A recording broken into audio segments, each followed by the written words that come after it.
கழுவுவோம் நன்றாய் தேய்த்து சோப்பை போட்டு பின்பு காய வைப்போம். இப்போ சுத்தமாச்சே கிருமியும் போனதே.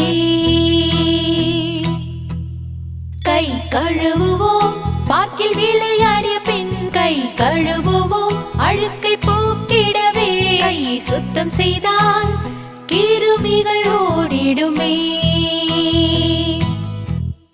கை கழுவுவோம் சாப்பிடும் முன்பு கை கழுவுவோம்.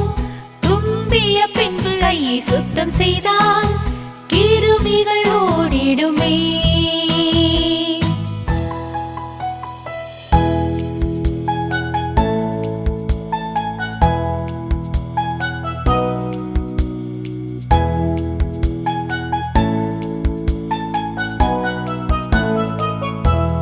நாங்கள் பபிள் செய்வோம் சோப்பின் நுரையிலே.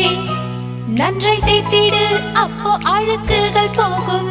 தண்ணீரிலே குளித்து துண்டை வைத்து சுத்தம் செய்திடுவோம். தினமும் கைகளை சுத்தம் செய்தால் வயிற்றில் வலி வராமல் காத்திடலாம். இது சுத்தத்தின் சுழற்சி உனக்கும் எனக்குமே.